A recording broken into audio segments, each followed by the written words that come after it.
I still remember the first time I saw that dog. It was a big German shepherd, strong and restless, always pulling at the leash whenever my neighbour walked him down the street. At first I thought he was just energetic, the kind of dog that needs long walks and a lot of space. But something about the way his eyes darted around and the way he growled, even when no one was bothering him, made me uneasy. My neighbour, Claire, always laughed it off, saying, "Oh, he's harmless, just protective." But I never felt comfortable when he was around. Back then, I was pregnant with my daughter, and I remember thinking to myself how much I hoped that dog would never come too close once the baby was born. I grew up around animals, so it's not like I was some kind of paranoid person. My parents had 2 golden retrievers when I was a kid, and they were the gentlest souls you could imagine. I have so many memories of lying on the floor, my head resting on their warm fur, feeling completely safe. So I knew what a good, balanced dog should be like. And this one didn't feel like that at all. He had an edge to him, a kind of unpredictability that made my skin crawl. I remember one afternoon. It must have been late summer, the air heavy with the smell of cut grass and barbecue smoke from someone's backyard. I was sitting on our porch with a glass of iced tea, rubbing my swollen belly absent-mindedly, when Claire walked by with the dog. He pulled so hard she almost lost her balance, and his eyes fixed on me. He didn't bark, just stared, his body tense, ears forward, as if he saw something he didn't like. It sent a chill through me, and I hurried back inside, telling myself I was being silly. Still, I couldn't shake the feeling. After my daughter Emily was born, those worries only grew stronger. It was like my whole world had shifted, and suddenly every little thing felt like a potential threat. I think every new mother goes through that stage when you feel hyper-aware, like your senses are sharper than ever before. Even small noises made me jump, and whenever I heard the jingle of that dog's collar outside, my stomach tightened. At first, it wasn't too bad.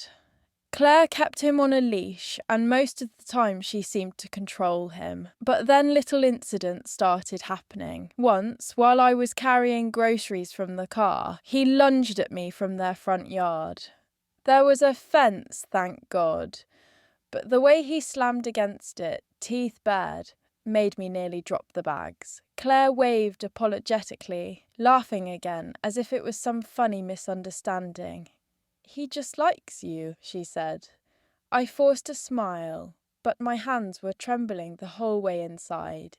I started timing my errands to avoid running into them. If I saw her outside with the dog, I'd stay in the house until they were gone. It wasn't fair, but I didn't know what else to do. One night, Emily was barely 2 months old, and I was rocking her by the window because she couldn't sleep. The moonlight was spilling across the yard, and I noticed movement near the fence. That dog was there, pacing back and forth, his eyes glowing faintly in the light. He wasn't barking, just watching. It was unsettling, like he knew we were inside, like he could smell the baby.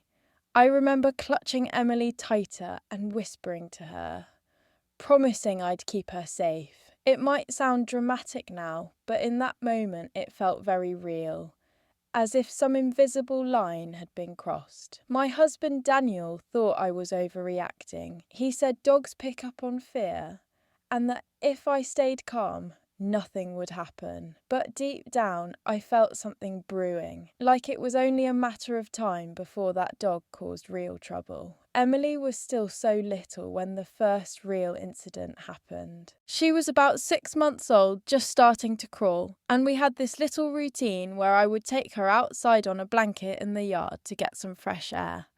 It was early fall, the leaves just beginning to turn, the air crisp but not too cold. I laid her down with a few toys and sat close by with my coffee, thinking it would be a calm morning. But then I heard the sound I dreaded, the sharp rattle of claws on concrete, followed by heavy panting. When I looked up, I saw that dog loose in our yard. My heart stopped. stopped. He had gotten through a gap in the fence that I didn't even know existed. For a split second, I froze, unable to process what I was seeing. Emily squealed with laughter, completely unaware of the danger crawling toward her.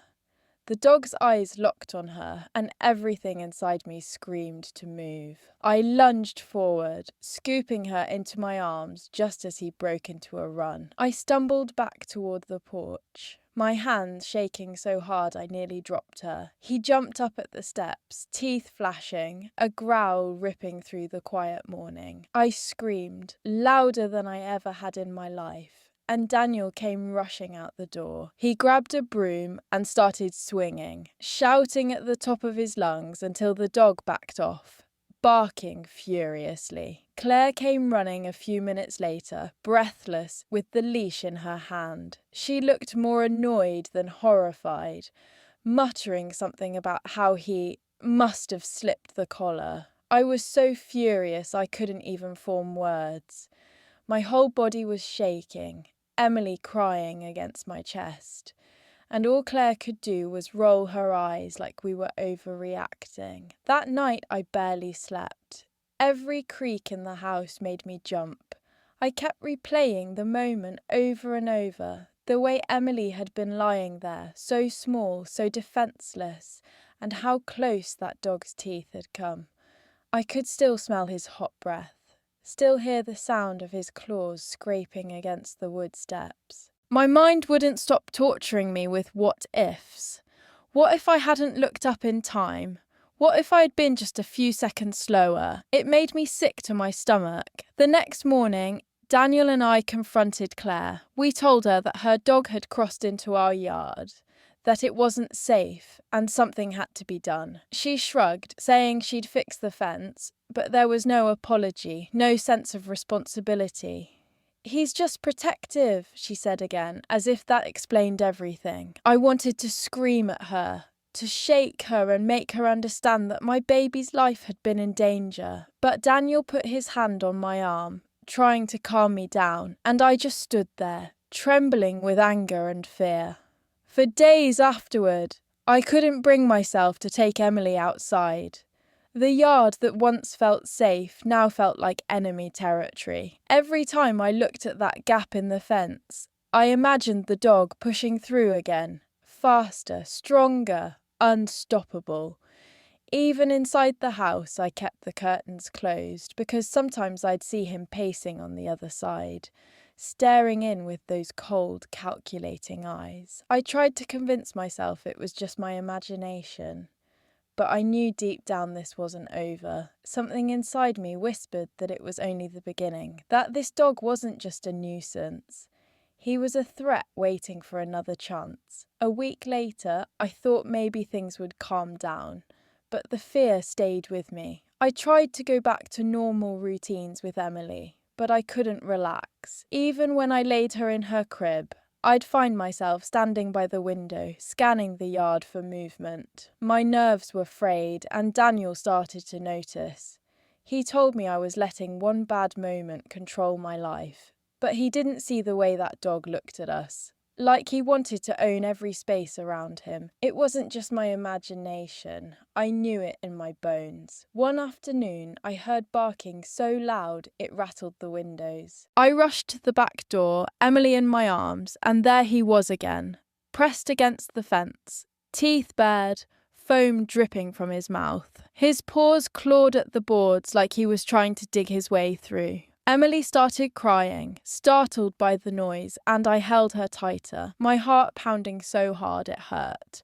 I shouted at him to go away, but of course he didn't listen. Then I saw Claire in her yard, casually smoking a cigarette, barely glancing in our direction. I yelled across the fence, asking her to get her dog, and she just shrugged, calling his name half-heartedly. Eventually he trotted back to her, but the damage was done. My safe little world felt invaded. That night, I told Daniel I wanted to call animal control. He shook his head, saying that would only cause bad blood with the neighbours, and we had to live next to these people for who knew how long. But how could I ignore what was happening? I remembered sitting in the kitchen, the hum of the refrigerator filling the silence. While Emily dozed in her swing, I stared at her tiny hands, her soft breathing, and promised myself I wouldn't let anything harm her. When I was a kid, I once got chased by a neighbour's dog on my bike. And even then, the terror stuck with me for years. Now with Emily, it was 10 times worse because she couldn't protect herself. A few days later, I thought maybe I was being too paranoid. So I decided to test myself by taking Emily for a stroller walk around the block. The sun was bright, the air cool, and I tried to enjoy the sound of leaves crunching under the wheels. But halfway down the street, I froze. Claire's dog was there, not on a leash, just wandering in the front yard.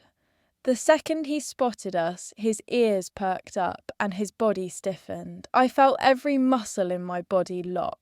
Emily kicked her legs happily, completely oblivious. I turned the stroller around so fast I nearly tipped it and started walking briskly back toward our house, my pulse roaring in my ears. I didn't look back until I was at our porch, and thank God he hadn't followed. But I knew it was only a matter of time. I closed the door and leaned against it, my breath coming in ragged gasps, Emily babbling in her stroller as if nothing had happened. I wanted to cry from the weight of it all.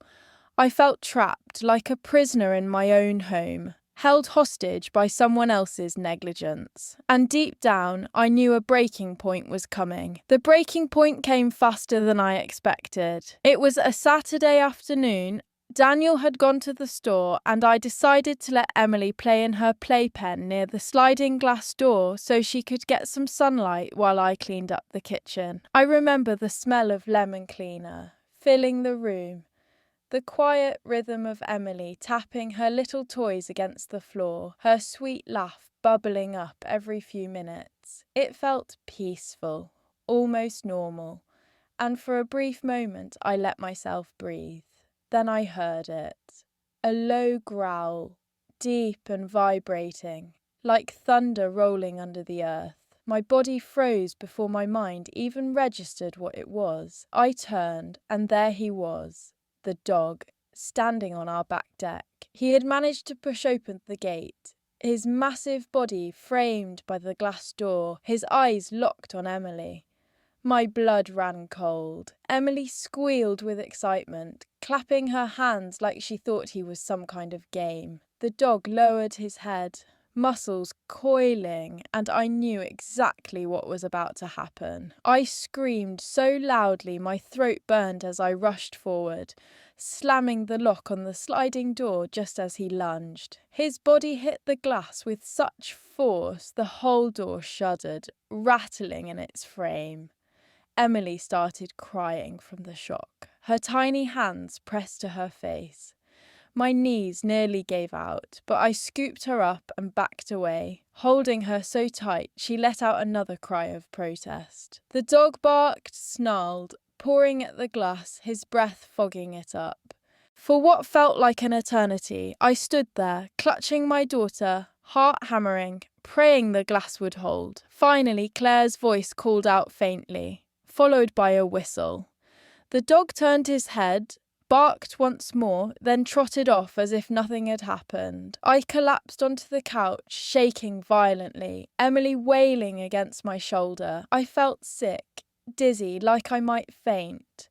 My hands smelled like sweat and lemon cleaner, and I couldn't tell if I was trembling from rage or terror. When Daniel came home, I told him everything in a rush, my words tumbling over each other. But instead of sharing my fear, he seemed more concerned with not starting a war with the neighbours. I wanted to scream at him. How could he not see it? How could he not feel the danger that pressed against that glass just moments earlier? That night I barely closed my eyes. Every sound made me jump. Every creak in the house sent my heart racing.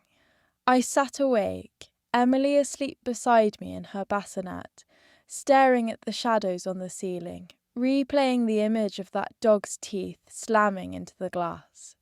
It haunted me. In the morning, with the sun pouring through the curtains, I finally broke down. I told Daniel I didn't care about keeping the peace.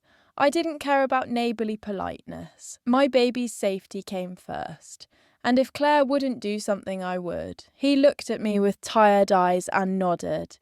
But I could tell he didn't believe I'd go through with it. Maybe part of me didn't believe it either, but deep inside, something shifted. I wasn't just a scared mother anymore. I was a mother ready to fight. The following week, I started documenting everything. Every time that dog barked at us through the fence, every time he got loose, every moment that made me feel unsafe, I wrote it down. I even started recording short videos on my phone when I could catch him pacing near our yard. It felt a little obsessive, but I knew if things escalated, I would need proof. Emily was growing more curious, trying to pull herself up on furniture, giggling at every little thing, and I couldn't let her world be shadowed by constant fear. One morning, I was feeding her in the high chair when I heard scratching at the back door again. This time it wasn't as violent, but the sound of those claws on the glass sent shivers straight down my spine. I rushed over, yanked the blinds closed, and stood there with my hands pressed to the window frame until the noise stopped. I called Daniel at work, my voice trembling, and told him this was it. I was calling animal control. He sighed, told me to wait until the weekend so we could talk to Claire again. But I was done waiting. That afternoon, I knocked on Claire's door myself. She opened it, the dog barking wildly behind her, and gave me this fake sweet smile that made my stomach twist. I told her straight. Her dog had been in my yard again. He had tried to get at my baby. And if she didn't fix her fencing and control him, I would have to call the authorities. For a moment, I thought she might finally take it seriously. But instead, she laughed. Actually laughed, like I was some over-dramatic housewife with nothing better to do. "He's a sweetheart," she said, rolling her eyes. "You're just scared because you've got a baby now. You'll get used to it." I remember my fists clenching so hard, my nails dug into my palms. I wanted to scream, but I forced myself to turn around and walk away. Emily's safety ringing in my mind louder than my anger. That night, Daniel and I argued. He told me I was blowing things out of proportion, that maybe Claire was right and I was just being too protective. Those words cut deeper than he realised. I didn't feel too protective. I felt like a mother whose instincts were being dismissed. I went to bed that night with tears on my pillow, Emily's little body curled against mine, promising myself I'd find a way to keep her safe, even if no one else believed me. The next morning I woke up to the sound of barking again, but this time it was closer, too close. I ran to the living room and froze. The front door, the one we rarely used, had scratch marks all over it. Deep grooves carved into the paint. My stomach flipped. He had been there in the night, right at our doorstep. I grabbed my phone and took photos, my hands trembling. That was the moment I knew this wasn't just an inconvenience or a neighbourly dispute. This was a danger that had crossed the line into my home, and I couldn't ignore it any longer. The photos of the scratches on the front door stayed on my phone like a warning sign. Every time I looked at them, my stomach turned. I showed them to Daniel, hoping he would finally understand the seriousness. But he only frowned and muttered something about maybe kids messing around in the neighbourhood. That hurt more than I can explain. I knew those scratches. They were too deep. Too wide. I could almost picture those massive paws clawing, the heavy breathing in the dark. I didn't sleep much after that. Every creak in the house made me jump, and I found myself creeping into Emily's room several times a night, just to make sure she was okay. One night, around 2 a.m., I heard the faint jingle of a collar outside. I froze in bed, my ears straining. Then came the low growl. I slipped out quietly, careful not to wake Daniel, and peeked through the blinds. There he was, right under the streetlight, staring up at our window, like he knew exactly where Emily slept. The sight chilled me so deeply I couldn't breathe. The next morning I called animal control. My hand shook as I explained everything. The intrusions, the lunges, the scratches on the door. They told me they would send someone out to speak with Claire and inspect the situation. For the first time in weeks, I felt a flicker of relief. Maybe finally someone would take it seriously. But when the officer showed up later that day, Claire turned on the charm. I watched from my window as she laughed, stroked the dog's ears, insisted he was friendly and well-trained. The officer patted the dog's head like he was some harmless pet, scribbled a few notes, and left without even knocking on my door. I felt invisible, like my fear meant nothing. That evening, Claire smirked at me over the fence, calling out, "Guess they didn't find anything wrong, huh?"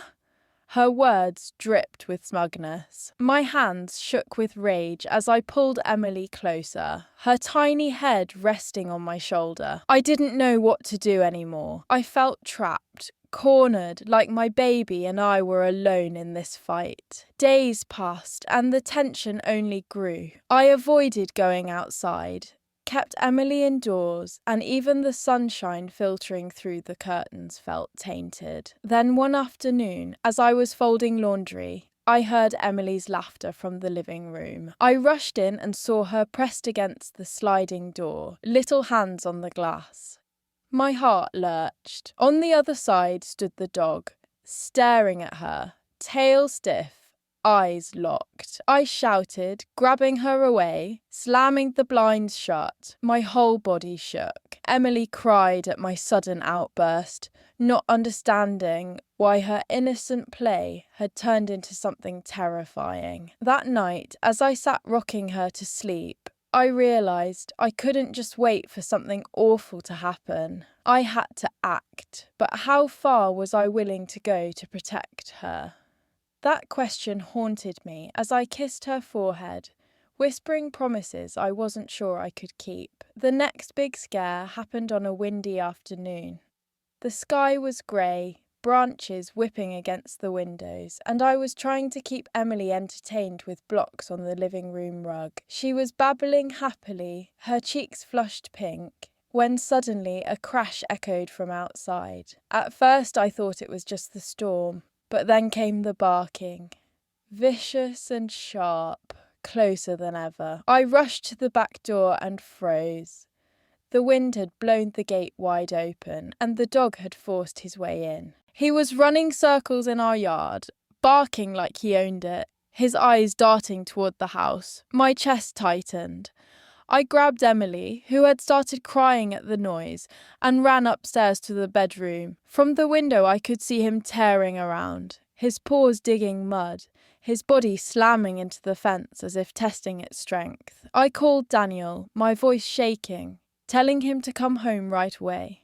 He tried to calm me, saying to stay inside and lock the doors, but my mind was spinning with images of the dog breaking through the glass, of Emily screaming in my arms. Minutes felt like hours until Claire finally appeared, chasing after him with the leash. She struggled to catch him, yelling commands he ignored, until finally she clipped the leash on and dragged him away. Even then he fought her, turning his head back toward our house, barking wildly as if he wasn't done. I stood at the window trembling, Emily's little hands clutching my shirt. That night, Daniel and I had our worst argument yet.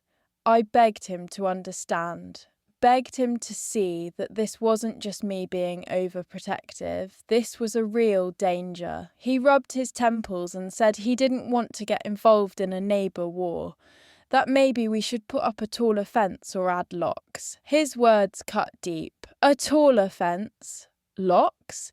As if it was our job to build a fortress just to survive next to them. I barely spoke to him the rest of the night. Lying in bed, I stared at the ceiling, Emily's soft breathing in the bassinet beside me, and felt something harden inside me. If no one else was going to protect her, then I would. The next morning, I started researching legal options. I called the city, asked about dangerous dog reports, looked up what rights I had as a homeowner. Most of the answers were vague, filled with red tape, forms, and "we'll look into it." It was frustrating, but at least it gave me a sense of direction. I printed forms, started filling them out, and promised myself I wouldn't let Claire's laughter or Daniel's doubts stop me. Still, a part of me worried. What if all this did nothing? What if, in the end, the system failed me and I was left standing alone between my baby and that dog's teeth? That thought gnawed at me like a shadow, following me through every quiet moment. I could feel the weight of it pressing heavier each day, building towards something I couldn't quite see but knew was coming. It was only a matter of time before things escalated again. One afternoon, I had just laid Emily down for her nap when I heard barking so loud it rattled the windows. My stomach dropped. I ran to the nursery and froze in the doorway. Emily was standing in her crib, clutching the rail, wide-eyed and crying, and outside, right below her window, that dog was leaping up against the siding, his claws scraping, his teeth bared, as if he knew exactly where she was. The sound of his growls filled the room like thunder. I grabbed Emily, pressing her against my chest, whispering, "You're safe, you're safe," even though I wasn't sure it was true. My hands shook so badly I could barely hold her. I rushed downstairs and locked every door, every window, pacing the living room as his barking echoed around the house. When Claire finally dragged him away, I sank onto the couch, my whole body trembling. Emily had fallen asleep from sheer exhaustion of crying, her little face damp with tears. I looked at her and something inside me snapped. This wasn't just fear anymore. This was war. That evening when Daniel came home, I showed him the scratch marks under the nursery window, deep, raw lines in the paint, proof that the dog had tried to climb up. Daniel finally went pale. He didn't argue this time, he just pulled me into a hug. And for the first time, I felt him share the fear that had been living inside me for months. The next day, we called animal control again, but just like before, nothing happened. They claimed unless the dog actually bit someone, their hands were tied. The words made my blood boil. Did they expect me to wait until Emily was hurt? Until there was blood on the floor? I couldn't accept that, so I started looking at security systems, cameras, alarms, motion sensors. If no one else would protect us, I would build my own defences. I set up a camera by the back door, another facing the yard, and even one by the nursery window. Watching the live feed became an obsession. I would check it constantly, my heart leaping every time a shadow moved. And sure enough, within 2 nights, there he was again. On the screen, in grainy black and white, the dog prowled along the fence, stopping to stare directly at the camera as if he knew I was watching. I saved the footage, labelled the file, and added it to the growing folder of evidence. Still, evidence didn't make me feel safer in the moment. Every bark sent adrenaline surging through my veins. Every time I put Emily down to sleep, I wondered if I'd hear that terrible sound again. My life no longer felt like my own. It revolved entirely around anticipating the next attack, and deep down I knew I was reaching a breaking point.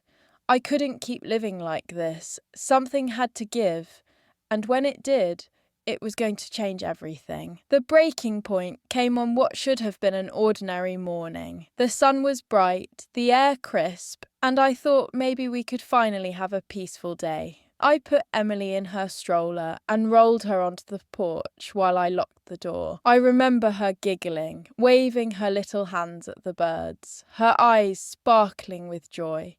For a moment, I let myself feel normal. But then the barking exploded out of nowhere. That dog came tearing around the corner of Claire's yard. No leash, no fence holding him back. My heart lurched.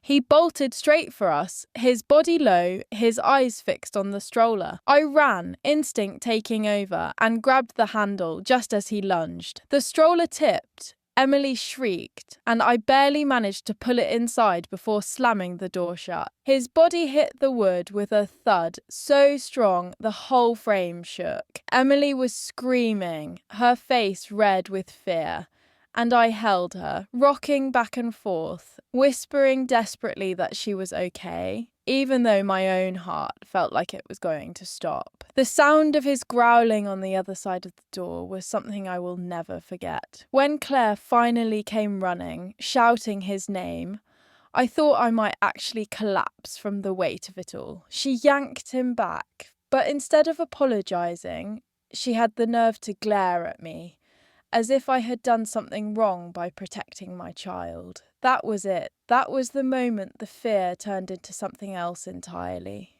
Rage. Cold, sharp, undeniable rage. Daniel came home to find me shaking, Emily clinging to me like a lifeline. I showed him the scuff marks on the door, the dent where the stroller had nearly tipped. His face hardened, and for the first time he said the words I had been waiting to hear.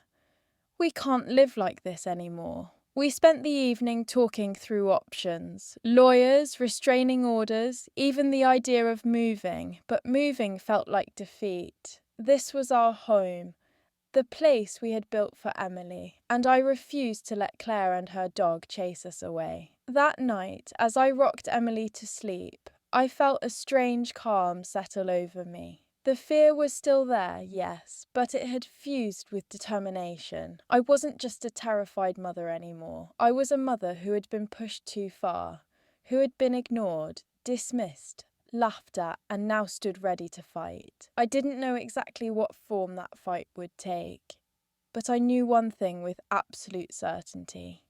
I would not let that dog near my baby again, no matter what it cost. The very next day, I began making calls.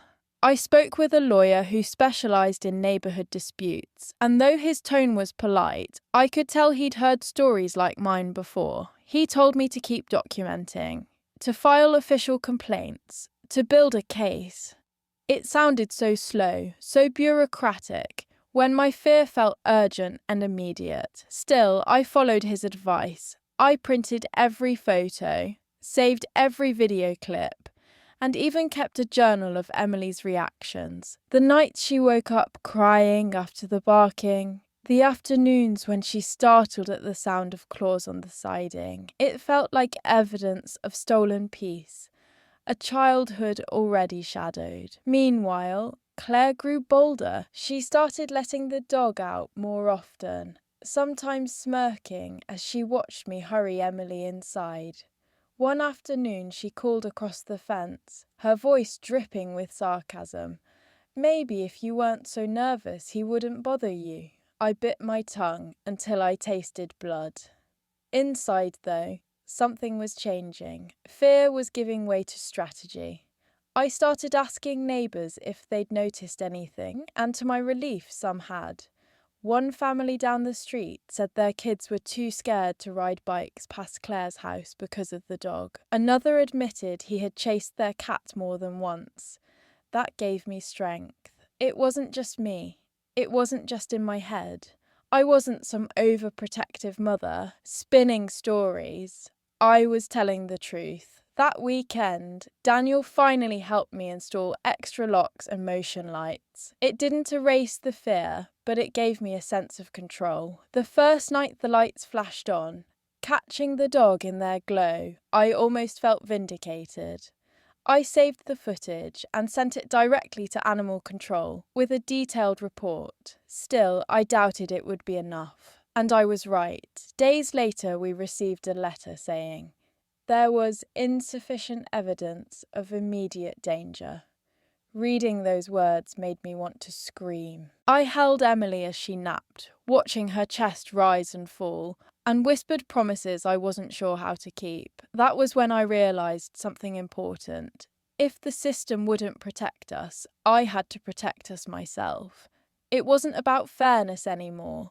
It wasn't about neighbourly peace or waiting for permission. It was about survival, about drawing a line and refusing to let anyone cross it. That night, as the wind rattled the trees outside and the house settled into silence, I lay awake with Emily's hand curled around my finger and decided that if Claire and her dog came too close again, I wouldn't just document it. I would take action, real action, even if it meant consequences I couldn't take back. The chance to act came sooner than I imagined. It was late evening, the kind of dusky twilight when the world feels half asleep. Daniel was working late, and I had just put Emily down for the night. I stood in the kitchen rinsing bottles when I heard it, a low, guttural growl drifting in from the backyard. My chest tightened instantly. I moved quietly to the sliding door and pulled the curtain just enough to peek out. There he was again, pacing, his body taut, his shadow stretching long in the fading light. My stomach clenched when I saw he was fixated on the nursery window upstairs. My whole body went cold. I grabbed my phone, started recording, but my hands were trembling so badly the image shook. He circled, sniffing the air, then lunged at the fence with a force that made it shudder. Emily stirred upstairs, her faint cry carrying through the monitor, and something inside me broke. I ran upstairs, scooped her up, and whispered fiercely, "I've got you. No one's going to hurt you." But the fear boiled into rage, and rage into resolve. With Emily on my hip, I opened the front door just enough to yell across the yards. My voice cut through the night, raw and shaking. "Claire, get your dog before something happens you'll regret." There was silence, then laughter, faint but unmistakable. That sound twisted in my gut like a knife. I slammed the door, my heart pounding so loud it drowned out everything else. For hours afterward, I sat in the rocking chair with Emily sleeping against me, my mind spinning. I thought about all the warnings ignored, all the close calls, the scratches on the siding, the stroller nearly tipped. I thought about how alone I had felt in this battle. Brushed off by the authorities, dismissed by Daniel for too long, mocked by Claire. And I knew I couldn't wait for someone else to solve this. My baby's safety wasn't negotiable. The next morning, after Daniel left for work, I walked the yard with Emily in her carrier, my eyes scanning every corner of the fence, every weak spot. My palms were sweaty, but my mind was clear. I picked up the phone and called a private fencing company, asking for reinforced panels and locks strong enough to withstand anything. Money was tight, but fear had cost me more already. Peace, sleep, joy. When the worker asked if I wanted it dog-proof, I almost laughed at the bitter irony. "Yes," I said firmly, "dog-proof." Hanging up, I felt a strange surge of power. For the first time in months, I was taking control, not waiting, not pleading. Yet even as I planned defences, a darker thought lingered. What if even this wasn't enough?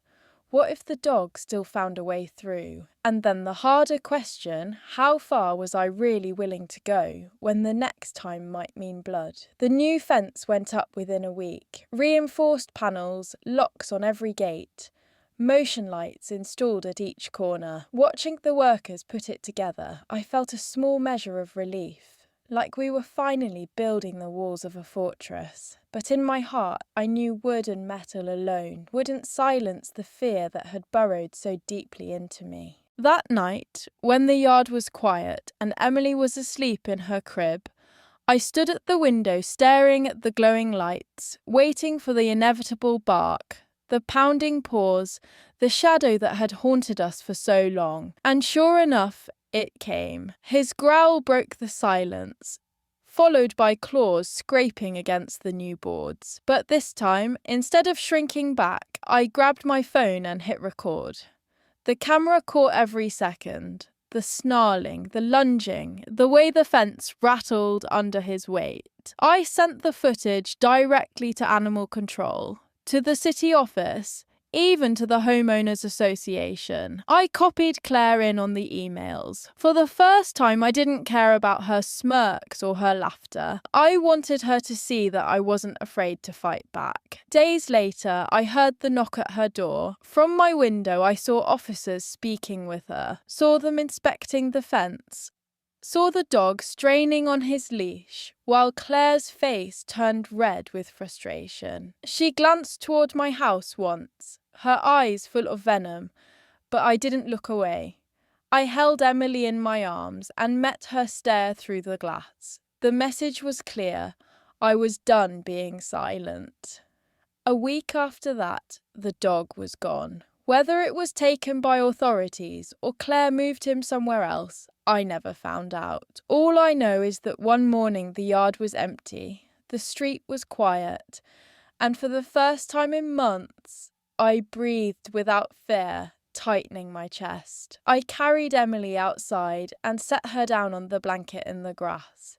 She laughed, reaching for the sky, free in a way she hadn't been since she was born. Tears filled my eyes as I watched her, because I realised just how much had been stolen from us. The simple joy of feeling safe in our own home. People often talk about mothers being overprotective, about instincts being exaggerated, but I know the truth now.